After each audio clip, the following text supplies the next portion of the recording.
Today, on Holy Thursday, we enter into the most important part of the Holy Week, the sacred Triduum.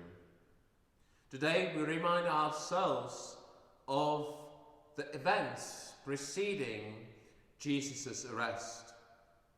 At the heart of today is, of course, the Last Supper.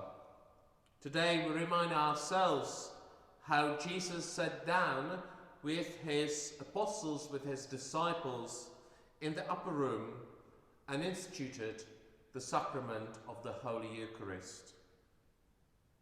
All this happened, of course, during and in the context of the Jewish feast of the Passover.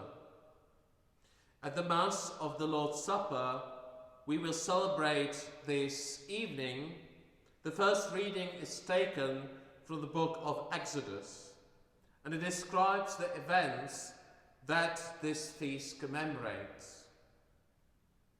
In their exile in Egypt, the Lord told the Hebrews to slaughter a lamb without blemish, to eat its flesh with unleavened bread, and to mark their doorposts with his blood.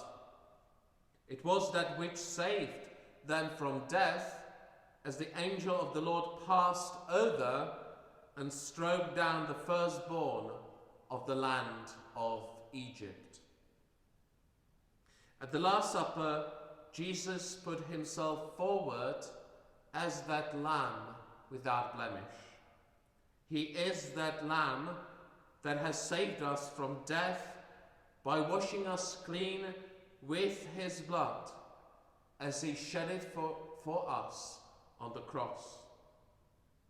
And as the bread and the wine is transformed at Mass into his own body and blood, he feeds us like the Passover lamb with his very own self.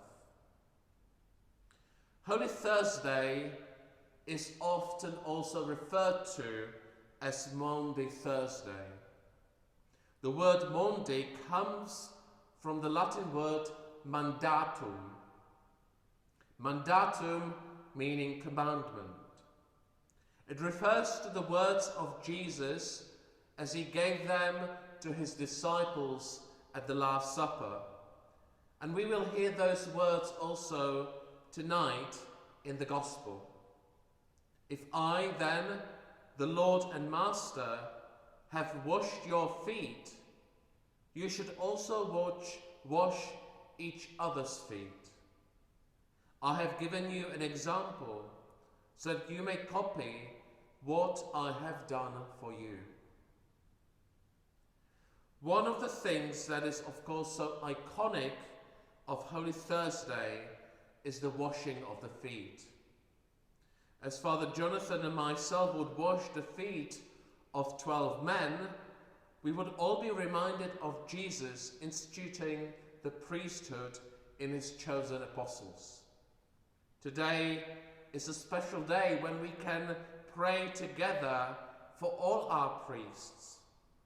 We pray for them that they may listen to the call of Jesus to serve his people.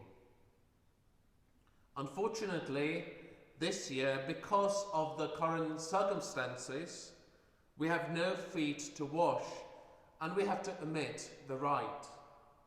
Nevertheless, the calling still remains.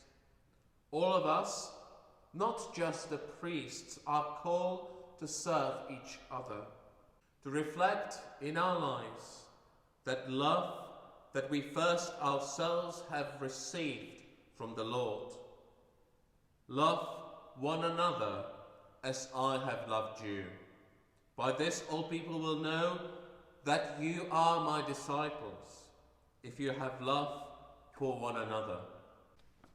At the end of the Mass of the Lord's Supper, the Blessed Sacrament would be solemnly carried in procession to the altar of repose, located over here behind me on Our Lady's altar. It reminds us how Jesus went to the Garden of Gethsemane to pray before his arrest.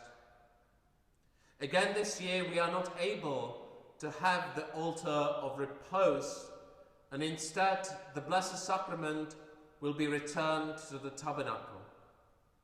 Yet we are still invited to reflect on those moments that Jesus spent on his own in prayer.